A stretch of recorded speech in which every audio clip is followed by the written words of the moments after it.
Who the heck is Trent, and why does he think that new atheism is dead? And why does his thumbnail think that new atheism started in 2001 and anything before that is just regular atheism? What's the difference? Why is atheism being and why am I wrong for not being convinced of gods? The Counsel of Trent has the answer, apparently.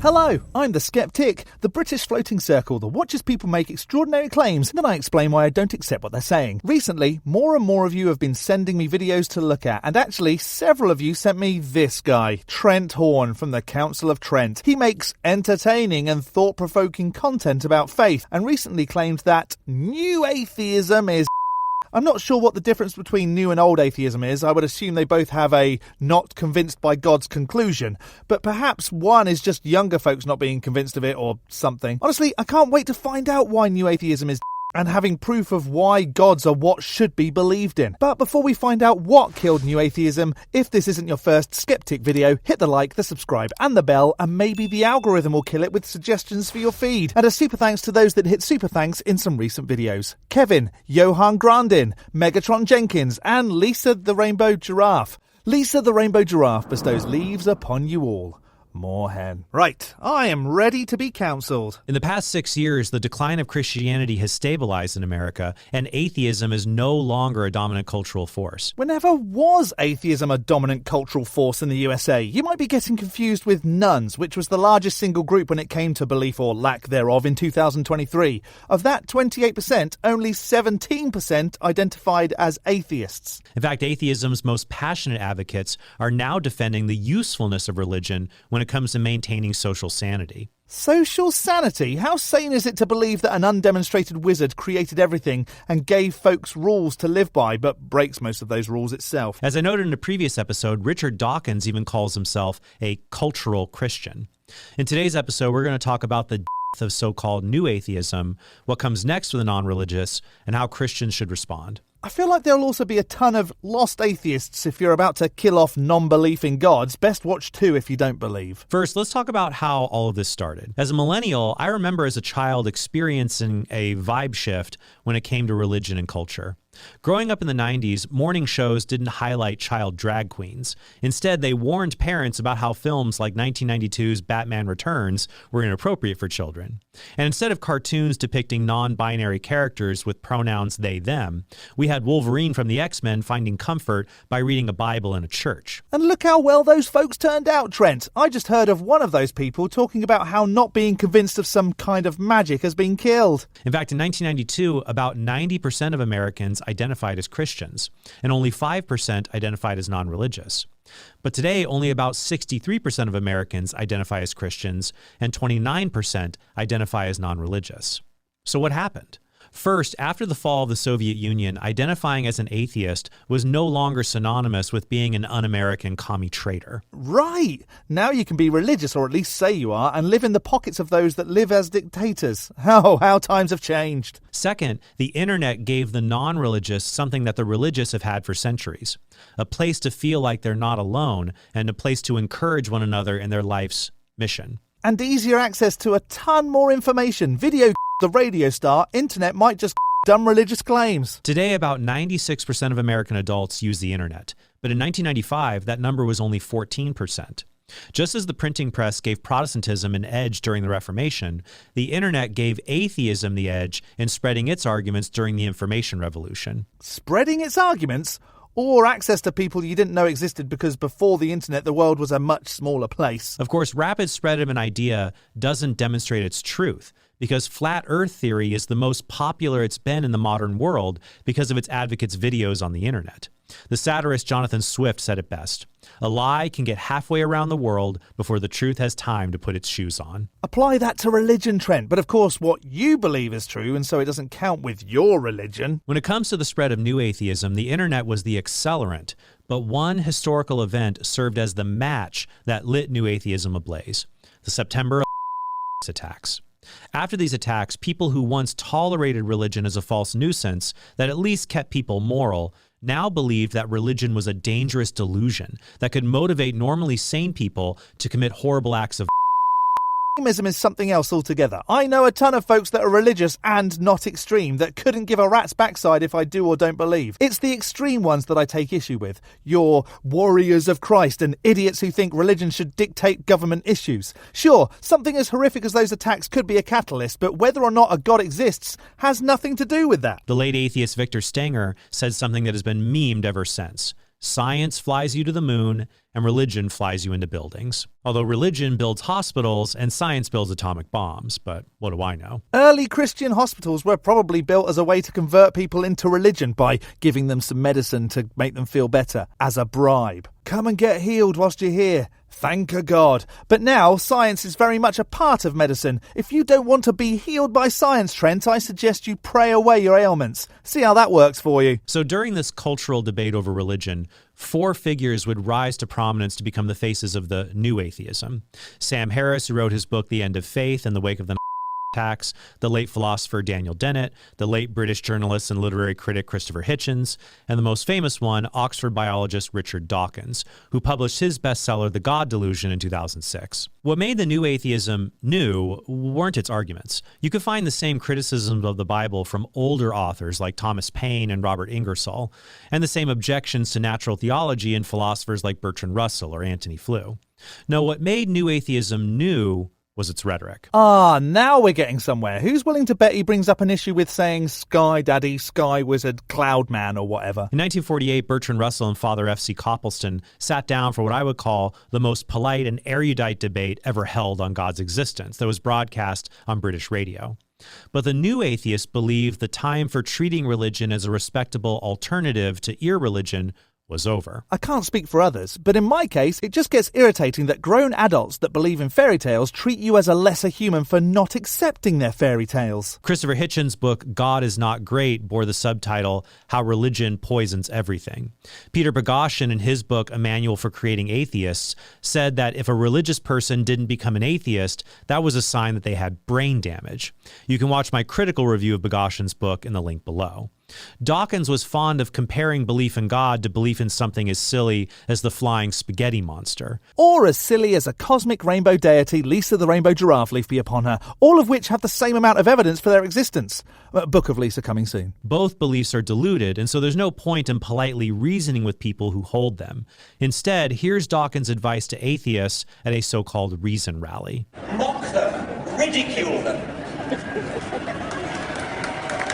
In public. Don't fall for the convention that we're all too polite to talk about religion. But this vitriolic attitude towards religion hasn't caught on among the general public today. Oh, no. You're right. It totally hasn't. One poll found that in 2006, 42% of British adults agreed with Dawkins' idea that religion is as infectious and dangerous as a smallpox virus. However, only about 20% of British adults hold that view today.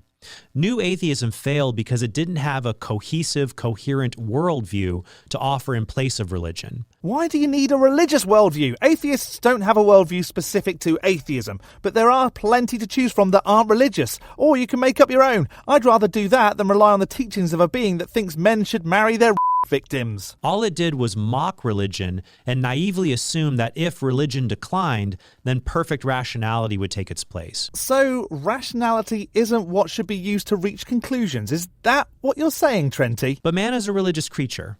If you remove the Bible and Christ, man will just worship something else in a tribal fashion. What religion was man before the concept of religion, though? I think that now we have naturalistic answers for lots of things previously explained by a god, maybe folks wouldn't end up needing godly explanations. And impose his own dogmas on the world to reinforce what he values in a religious sense, even if he considers himself non-religious. This became obvious when the new atheists split over liberalism and woke ideology. Woke ideology? You do know what woke means, right, Trent? I'm not sure why saying that being awake to something is a bad thing. In the 90s and early 2000s, the dividing line tended to be between being religious or non-religious. If you were religious, then you tended to still be against things like so-called same-sex marriage. So-called? Well, what's it called if not same-sex marriage? And you were at least ambivalent towards abortion. Only radical atheists were fully pro and pro. So there were no gay folks that believed in gods. Are you okay, Trent? But by the 2010s, the cultural divide was rooted in politics, not religion. For many liberals, what mattered was not whether you believed in God, but whether you accepted the ideology that was the foundation of a worldview that had come to replace traditional religion. From their perspective, it was better to be a religious person like Barack Obama or Joe Biden, who towed the line on liberal cultural issues, than to be a non-religious person who had the audacity to espouse non-liberal ideas, such as the claim that some non-European worldviews are really bad. You see this shift in incidents like this 2014 exchange between Ben Affleck and Sam Harris over whether it's racist to criticize Islam. Islam isn't a race, it's a religion. But why are you so hostile about this? It's gross. It's racist. It's not. But it's so not. It's like saying it's so not. You're shifty Jew. You're not listening Absolutely to not. what we are saying. You guys are saying if you want to be liberals, believe in liberal principles Right. like freedom of speech, like Right.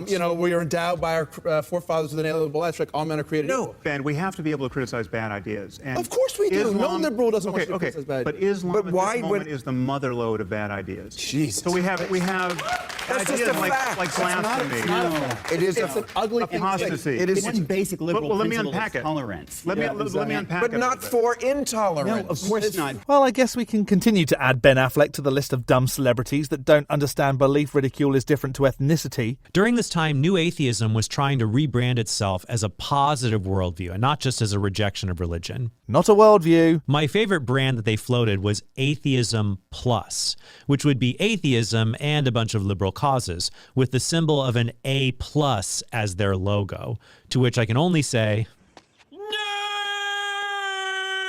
Dave Rubin, who in the 2010s was a self-identified gay liberal atheist, said the Affleck-Harris spat and his disagreement with the Young Turks over it was the last straw that caused him to leave the left. Because he also didn't understand that Islam is a belief and not an ethnicity. In fact, many atheists who just wanted an A in atheism, i.e. the not believing in God part, rejected liberal views on Islam and then later transgenderism. Of course, some partisans of the new atheism fully embraced the new liberal movement, as can be seen in people like Matt Dillahunty, who at least 3 months ago was in a queer relationship with a man pretending to be a woman. Arden is a cool woman. I've met her. You're just a piece of shit that doesn't understand gender, Trent. And I'm pretty sure it's been way longer than 3 months since I met Arden and Matt in July of 2022, and they'd long been together then. When Andrew Wilson pointed this out in his debate with Dillahunty, and also showed how atheism leads to absurd social consequences related to sexual identity and sexual ethics, It's just about not believing in gods. Still. including Dillahunty's own de facto same-sex relationship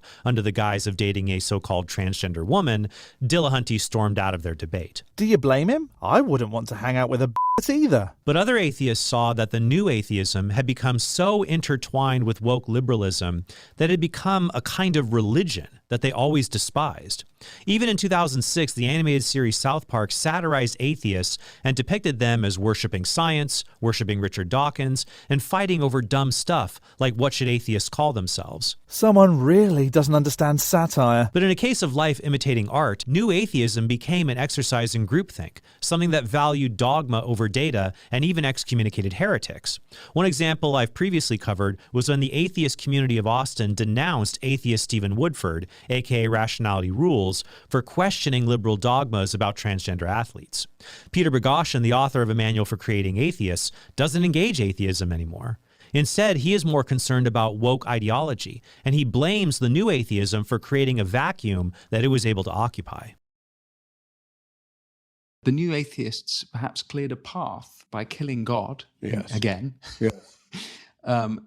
for these new religions these new quasi-religions, pseudo-religions to flourish. 100%. Is there a link? It's absolutely true. And I think there was a Pollyanna attitude that many new atheists had that somehow will bury God, to borrow a turn of phrase from Nietzsche, and everybody's going to be living in some rational paradise. Little did anybody know at that point, although the canaries in the coal mine were in the new atheist movement, the skeptical movement, we started to see this in the very beginning, that what would replace it would be horrific. I mean, it would just be, look with the kind of things that we're dealing with now. And so the substitution hypothesis is when you get rid of the Abrahamic traditions or whatever is traditional religion in a country, something else will come in, some other form of irrationality will come in and substitute for what was lost. And while 20 years ago, parents worried about their Christian children going off to college and becoming godless liberals, today, liberal, non-religious millennial parents, the original cheerleaders for the new atheism in the early 2000s, are terrified their children will go off to college and get brainwashed into becoming far-right religious fanatics. Brainwashed? Does he hear the words he's saying? Like, that's how you believe in stuff? Brainwashing? Liberal California Governor Gavin Newsom even admitted his son is a fan of conservative commenter Charlie Kirk. Literally last night, trying to put my son to bed. He's like, no, Dad, what time? What time's Charlie going to be here? What time? And I'm like, dude, you're in school tomorrow. He's 13. He's like, no. This morning, wakes up at 6 something. He's like, I'm coming. I'm like, he literally would not leave the house. Did you let him take off school? No, he did. Of course not. He's not here for a good reason. But the point is, you canceled school for like 2 years. One day. This new appreciation for the role of religion in society has led former new atheists to at least reject being anti-theist or anti-Christian. So many great folks I know are anti-theist, and given the way that I've been loved by some Christians, I'm not against anti-theism. As in the case of Richard Dawkins, when he said he prefers to live in a Christian society instead of a woke or Islamic one. And it's led other former new atheists to completely reject atheism entirely and to be more open to God and religion because they see how insane society gets without those things. Joe Rogan used to be very anti-religious, but now he speaks with religious people with a genuine sense of curiosity and openness. Ayaan Hirsi Ali was a vocal atheist who now embraces a form of Christianity as the only viable means to uphold Western values. And someone finding a God doesn't prove a God. I'd want to know what convinced them and then assess whether that convinces me too. Since 2019, Dave Rubin no longer identifies as an atheist, and Jordan Peterson has led many young men to view religion as a means to have a proper ordering of one's life that can't be had through strict atheistic scientism. Peterson? Really? You'd maybe be more convincing with Master Tate. Another side the tide has turned is that strident forms of atheism on the internet are now seen as cringe, and they get made fun of, whereas examples of based or cool lifestyles tend to be rooted in traditional forms and images of masculinity, including that of uber-religious men shouting Deus Vult. I don't know. I know some pretty cool atheists that could, if they wanted to, fit that description. Even paragons of immorality like Andrew Tate want a religious world, not an atheistic one. I don't think that atheism as a whole has been any good for the world. I look at the most degenerate things that are happening on the planet, and usually it's in the name of atheism. Hold on. Didn't you get arrested for crimes? Aren't you religious? And I don't believe most people are intelligent enough to be atheists. I know many smart atheists, and they're normal. But I also know many stupid atheists. And they're just like, well, nothing matters anyway. May as well have this 11th abortion. $20 says no one says that. Like morons, right? So I don't think for the general population, if you look at most poor countries, which are very religious, if you removed religion from those countries, it'd be chaos. So I think religion's good overall for society. But along with a cultural shift that exposed new atheism as being culturally and socially deficient, a resurgence in Christian apologetics in the 21st century helped to show new atheism was intellectually deficient. Just saying it's intellectually deficient doesn't mean it is. You have to explain why. You're hardly killing atheism here, just complaining about things. In the first half of the 20th century, a popular school of thought called logical positivism made religious claims seem not just false, but meaningless to many academics.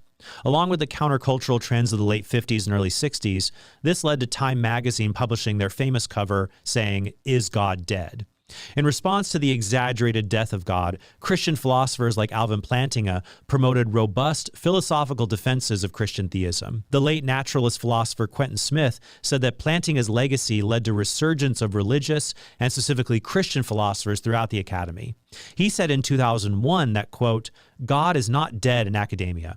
He returned to life in the late 1960s and is now alive and well in his last academic stronghold, philosophy departments." And what do you think that really means, Trent? That people are talking about concepts or the existence is genuinely demonstrated? You can see this today in academically challenging works from philosophers like Josh Rasmussen, Ed Feser, Alex Pruss, William Lane Craig, and countless others, whose articles can be read in journals, many of which were started in the early 90s, devoted to the Christian philosophy of religion, as well as in secular journals. These academic resources also filtered down to lay people through popular level books and debates with atheists. William Lane Craig demolished Christopher Hitchens in their 2008 debate at Biola University, where Hitchens' "mo religion bad" arguments were no match for Craig's laser-focused philosophy. Really? I doubt that entirely. And it's weird that you don't play the audio on that clip, almost like it didn't go the way you just said it did. Sam Harris said William Lane Craig put the fear of God in his fellow atheists, and Richard Dawkins still refuses to debate Craig. New atheism grossly exaggerated the evidence against God and arrogantly dismissed the powerful arguments for God's existence. For example, Richard Dawkins wrote in The God Delusion that the 5 proofs asserted by Thomas Aquinas in the 13th century don't prove anything, and are easily, though I hesitate to say so given his eminence, exposed as vacuous. One option for new atheists was to just double down and ridicule this new, sophisticated case for God. Didn't Aquinas come up with the cosmological argument, which doesn't point to the existence of anything, but rather makes a claim about something and therefore God, which has been countered a fair few times? And try to refute it with mockery and straw man arguments. This was the approach Dawkins took in The God Delusion, where, as atheist philosophers have even noted, Dawkins didn't even understand St. Thomas Aquinas' arguments for the existence of God, and he confused them for a simple first cause argument, and then said the Big Bang was a better explanation than God. To be fair, that's probably what I just did then too, in my jumping to it way. But then, here are some other videos that dive deeper into Aquinas' argument.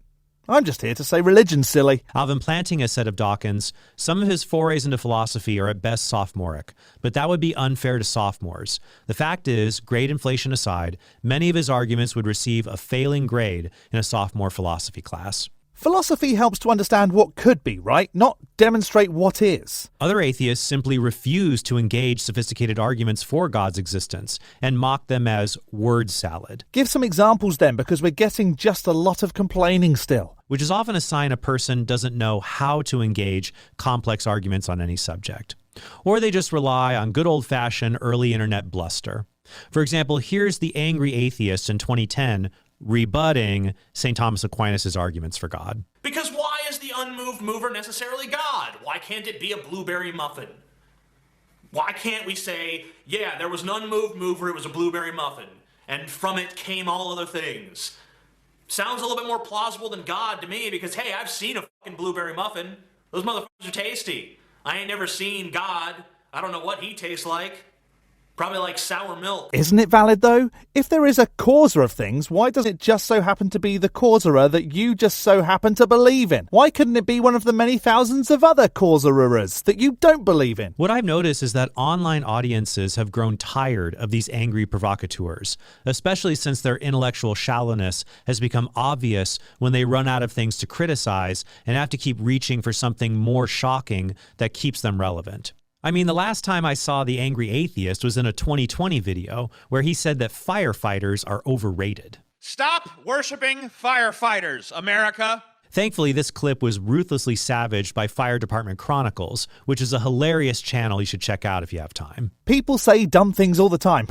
I say dumb things at least once a week, but fortunately, there are wonderful folks out there that point out when something isn't quite right, and we all move on. Fortunately, if a dumb thing is said that can be refuted with valid evidence, then we all get to learn something. Doubling down on new atheist rhetoric also didn't come off as being cool or edgy. It just reeked of anti-intellectualism and a dogmatic refusal to read complex works that challenge your worldview, which is ironically the very same complaint new atheists made about religious people in the 90s and 2000s. The image of a new atheist wasn't a thoughtful, rational person, but an insufferable debate me bro who thinks he's smarter than everyone, but whose pride keeps him from seeing the obvious logical fallacies in the dumb memes he shares, and the obvious creepiness of some of his wardrobe and behavioral choices. Doubtful? I don't enjoy being part of a debate. I have no shirts that say debate me, and I'm a self-proclaimed dumbass. I just don't accept the claims of gods, and so far nothing has convinced me of one or any. It's been said that this meme of a fedora-tipping atheist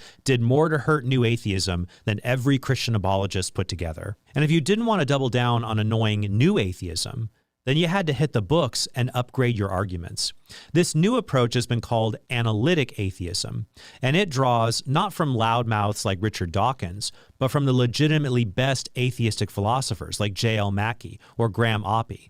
And in the process of doing that, these thoughtful atheists got a new respect for serious religious thinkers and lost their teenage new atheist chip on their shoulder. Compare how angry atheists discuss St. Thomas Aquinas to someone like Alex O'Connor, aka the Cosmic Skeptic, who is willing to spend an hour with Ed Feser going over the finer points of the argument.